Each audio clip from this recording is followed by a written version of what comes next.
Hi there. My name is Cami Lewis. I am a registered dietitian and I work with the Dairy Alliance as a manager of youth wellness. We provide dairy marketing, education, and training resources on behalf of our dairy farmers here in the Southeast. I work with schools in the state of North Carolina, and I am thrilled to provide this training for you today. Before we get started, I am pleased to share that this presentation provides a half hour of CEUs for USDA's professional standard objectives, general nutrition, which is code 1310, and communication and marketing code 4120. Information about how to receive your certificate will be available at the end of this training. In today's training, we're going to cover a lot of material. We'll touch on the important nutrients in dairy foods and discuss facts about milk served with school meals. We'll dive deep into HACCP using Strive for 35 best practices, while also identifying barriers to serving icy cold milk in schools. Like I said, we're going to cover a lot of information in the next 20 to 30 minutes. If you feel any recommendation I'm suggesting is not realistic for your cafeteria, based on its current setup, lunchtime, or any other reason, please discuss those concerns with your manager or field supervisor. All right, I hope you all like trivia. There are several dairy trivia questions spread throughout this presentation, so I want you to put on your thinking cap and test your knowledge as we go through them. Most of them are multiple choice though, so it's really not that hard. Okay, here we go. How many essential nutrients does milk contain? Is it 6, 13, or 4? What do you think? Let's see. 13, right? Yes, milk is a nutrient powerhouse. When combined with exercise, milk and dairy can help build stronger bones and better, healthier bodies. As a matter of fact, most Americans would benefit from increasing low-fat or fat-free dairy foods in their own diets. Dairy foods are nutrient-rich and make significant nutrition contributions. Dairy is a source of 3 of the 4 nutrients of concern, which include vitamin D, calcium, potassium, and fiber. The ones in blue are the ones that milk contains: vitamin D, calcium, and potassium. These nutrients of public health concern are identified in the dietary guidelines as being underconsumed, and also being underconsumed, they are associated with health risk. In addition to the nutrients of public health concern, you can see that the 13 essential nutrients that are present in a glass of milk play many roles in our bodies. Did you know that these nutrients help your body maintain a healthy blood pressure, keep your skin and eyes healthy, and help build and repair tissue? Okay, let's go to the next question. To meet calcium recommendations, teens need how many servings of dairy every day? Is it 2, 3, or 6 servings a day? It's 3. Students need 3 servings a day to build bones that will carry them for a lifetime.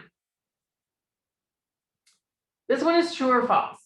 Teen years account for 45% of final bone mass. You selected true, right? So teen diets that are low in calcium can limit bone formation far more than any other time in his or her life. We want students to have strong bones that will carry them their lifetime, right? This is a critical window of opportunity in the early teen years to ensure that students are consuming 3 servings of dairy each day, because we know that milk and dairy foods are the #1 source of calcium in their diets. Next question. 1 serving of milk equals how much? Is it 1 cup, 1 pint, or 1 gallon? I know you got this one. It's 1 cup. And conveniently, we have 8-ounce portions of milk ready to go in the cafeteria. The challenge is getting students to drink it all. Of kids ages 2 to 17 years old, what percentage meet their daily serving target for dairy? What do you think it is? Is it less than 0.5%, 24%, or 88%? It's only 24%. Sadly, Only 1 in 4 kids aged 2 to 17 are meeting their daily recommendation for dairy. They are in a critical window for bone building, but the calcium is not getting through in the diet. Do you see the problem here? Also, we know that kids who drink milk with school lunch have better overall diets than those who choose any other beverage. And as you can see from this picture, milk's essential nutrients are difficult to replace. 3 8-ounce servings daily provide as much nutrition as all these foods listed on the right side of the slide. That's equivalent to 4 eggs that you would need to eat to get the same amount of protein. To get the same amount of calcium, you'd have to have 17 cups of raw kale.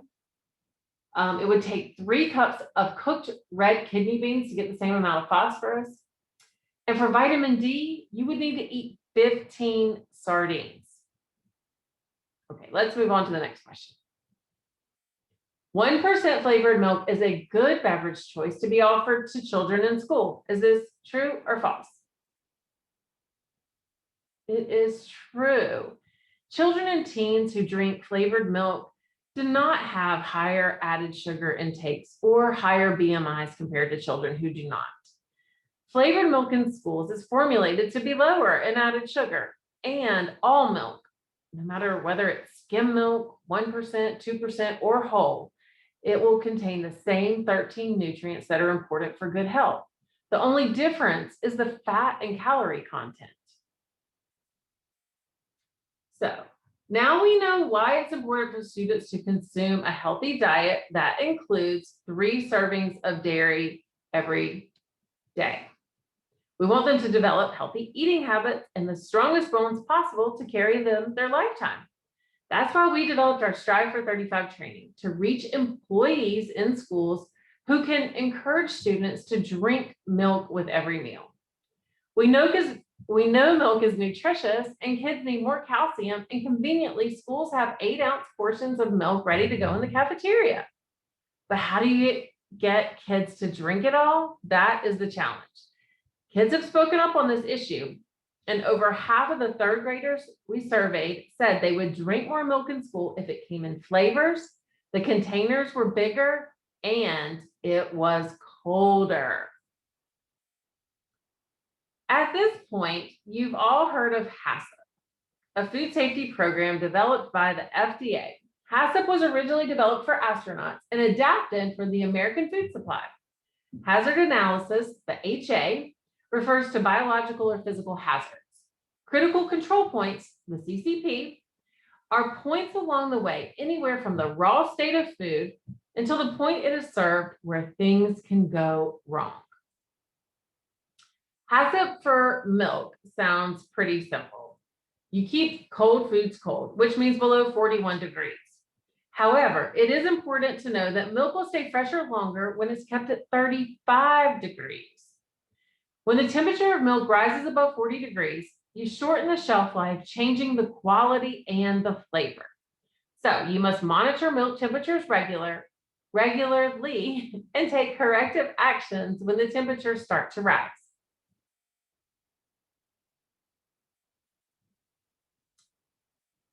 So HACCP monitoring for schools begins at the time of delivery with good receiving practices. It is not a bad idea to check out the delivery truck. Make sure the refrigeration is working in the truck and the inside of the truck is clean. It is always best to share any concerns with the person who delivers your products before they leave your site. When it comes to receiving issues, you can never ever let it go. Here's the thing, you cannot improve the quality of the milk once it hits your door. It has to arrive in a good state and you can only keep it safe from there. So inspect the cartons for the sell by date. Do the cartons or crates smell bad?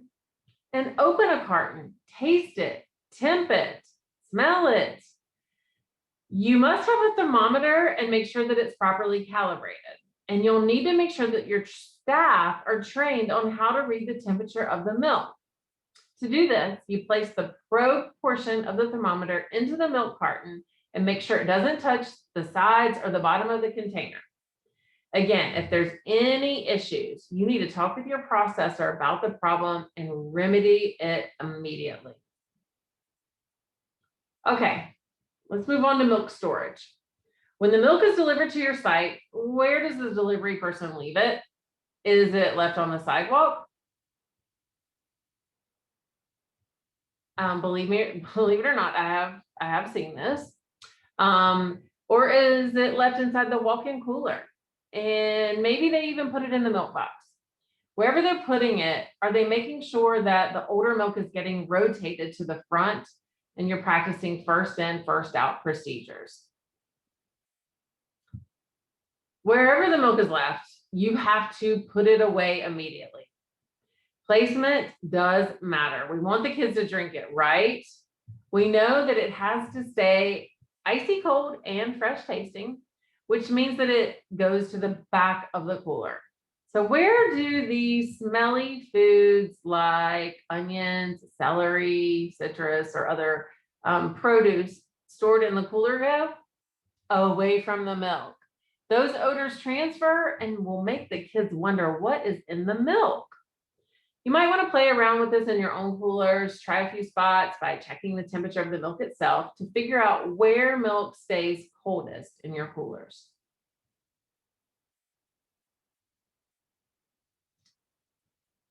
Here are some more important milk storage procedures. You want to monitor your temps daily, monitor your milk box thermostats daily, and how would you know if the thermostat is reading accurately? You have to check the temperature of the milk itself to see. The milk carton temperature should be no more than 1 to 2 degrees higher than the thermostat reads. And just know that milk boxes are only designed to keep cold stuff cold. They're not going to pull down a temperature that is too high. So if milk comes in off the dock at 40 plus degrees, don't count on your milk box to pull it down for service. All right, let's say that you've been watching it, but you're still not getting milk down to 35 degrees. Here are a few things that you can check on. You need to make sure that you're cleaning your air vents in the cooler regularly so that the air can properly circulate. You'll need to replace worn gaskets around the cooler to keep a tight fitting seal on the box that keeps the cold air in. So check out this picture. You see the white arrow is pointing to a gasket that has been torn, and those gaskets, they get worn out, and when this happens, they need to be replaced. You'll need to schedule routine maintenance and checkups on your milk boxes, and know the chill line. That is the point in the cooler above which they are not designed to keep things cold. So know where that chill line is and make sure that you keep your milk below that line. Some more best practices are do not use fans. They are a no-no. Fans can pull cold air out of milk coolers and force warm air into them, which will warm up the milk. Now, ice on the inside walls of milk boxes is a clear indicator that it is not functioning correctly, and you're going to need to get maintenance involved. And to keep your milk as cold as possible, you'll want the crates to be at the lowest point in the milk box as possible. A study at Mississippi State University with cold wall coolers showed that within 2 hours of the cooler doors being open during service time, that the milk temperatures went up by 11 degrees. So please consider either glass front merchandisers where the doors will close automatically, or forced air coolers when it's time for you to replace your older equipment. So when it's go time in your cafeteria, I want you to look at the milk, fill the cartons, and remember 35 degrees. It really should feel as cold as ice. And remember that for every 5 degrees that the milk temperature rises above 40 degrees, you cut the shelf life of it in half. Okay, moving on to different types of service. In the past, like normal field trip bag lunch requests would be a burden on school food service without proper coolers and transporting equipment. But now we know that school nutrition staff are pretty much capable of serving meals under any and every circumstance after going through COVID-19 school closures. So let's take a look at some best practices for serving icy cold milk with meals using different service models. Traditional grab and go or breakfast after the bell service looks a lot like this in many schools. This service model does help increase meal participation by providing more opportunities for students to grab a meal on the go. Unitized meals work really well with this service model, but to ensure that students get the most nutrients with these meals, the addition of either an electric or non-electric milk cooler or milk box would be very useful.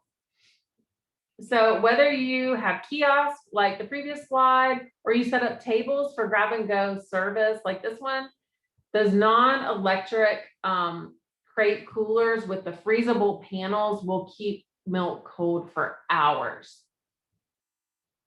Perhaps you are already or will be providing meals in the classroom. This service model definitely gets the highest participation in meals. Meals will need to be prepackaged before they're transported. And we still know that students love being with fellow classmates, not feeling rushed, and the convenience of meals delivered to the classroom will not only increase school breakfast participation, but it also gives students the nutrients they need to build strong, healthy minds and bodies. And having 2 school-age children myself, I know that they want to eat anywhere but at the dining room table. Meals in the classroom, however, cannot be initiated without a lot of planning. So let's take a look at some things you'll need to consider. Do you have the equipment you need to transport meals down the hallways and serve in the classroom? Because equipment is a must. Coolers, storage containers, carts, dollies, even ice blankets may be necessary to make service to the classroom run smoothly. But you're going to need more than just equipment. You'll also need storage space. So do your walk-in coolers have space for additional milk, yogurt, cheese, or other menu items that you're going to be serving? And that's not all. You're going to need dry storage space for the equipment when it's not in use. Those equipment costs add up quickly, and you don't want these things walking or rolling off when you're not there. I'm just saying. Think about where you can safely store these items when they're not in use. There are a lot of options when it comes to coolers and insulated food storage containers. I want to point out these milk crate cooler bags in the middle of this slide. There's some different options of these, but they do save a lot of time counting milks because they're designed for a milk crate to sit down inside of it. And they're well constructed to keep milk cold for hours. I also want to point out that breakfast in the classroom programs can provide students a chance to be leaders and learn responsibilities while relieving some staffing issues at the same time. So consider working with your school's student leadership team to allow students to distribute meals to the classroom and even return the equipment back to the cafeteria. And let's move on to summer meal service. We've learned so much from your successes recently. Meals delivered by bus have been and still are a huge success. The number of meals that were served could not have happened without the dedication of school nutrition staff and healthy relationships with those transportation employees. Bulk meal distribution was another food service model that was very efficient by providing meals for several days. And one question that comes up from time to time is, can you freeze milk? So we did some research and found out that some school districts have been partially freezing milk prior to meal service. During the hot summer months, and with some programs providing bulk meal delivery service, this was definitely something that they considered. I'll caution you though, to do a test of this before you begin freezing the milk you plan to serve with your meals. Some people think that freezing milk changes its taste, and depending on the fat content of the milk, it may thaw unevenly and need to be shaken really well before it's consumed. So if you plan on freezing milk to drink later, try a small batch of it first and see how you like it. We also had a school district report that they placed milk in the freezer first thing in the morning. Then when it was time for the milk to be served, they shook it really well, and the students actually preferred it, partially frozen with the ice crystals in it. Okay, the number one barrier to serving icy cold milk is equipment. There are other uncontrollable factors like this hot summer heat or the heaviness and bulkiness of transporting large quantities of milk that make it difficult. But with the right equipment, it is possible and not that hard to serve cold milk with every meal. So many schools just don't have adequate and reliable refrigeration equipment to keep milk cold for normal meal service, much less summer meal distribution or classroom meal service. So your staff will get creative, and sometimes you'll see things like this when they get in a pinch. Just keep in mind that when we cut corners and overload or overfill equipment, there will be a consequence. Warmer items that are placed in the coolers will cause the temperature to go up. There won't be room for cold air to circulate, and you're going to end up with milk temperatures rising. Then when a student drinks that carton of milk, it's warm or even possibly curdled. It only takes one time for a student to get spoiled milk for them to stop drinking milk forever at school. Think about all those nutrients they won't be getting for the 12 to 13 years that they remain in school. So take action now. What is your meal service plan for this school year? Perhaps you will serve more than one meal per child, or provide supper or even weekend meals, or you may be providing food boxes to students. Does it make sense to order milk in various container sizes? If so, work with your milk processor to ensure that you're able to get what you need. And gather or purchase coolers and carts that you need, or even think about those reusable ice blankets. They may be nice to have on hand. Now, let me ask you a question. How is your cafeteria doing? Did you come up with anything during this presentation that you think your school should fix, change, or improve to ensure that milk is not only served, but also drank with every meal? If so, I want you to jot it down and make a plan to get with your team to get them on board to help change it. We know that most students are not getting the recommended 3 servings of dairy every day, and they certainly are not eating enough kale or spinach or sardines to replace the calcium in milk. So if you need any additional dairy resources, from Strive for 35 Kids or grant funding for equipment to properly store and serve icy cold milk, or you may need nutrition education and promotional materials, whatever you need to help you get those students drinking milk, please reach out to your local Dairy Council representative for those resources. That's what we're here for.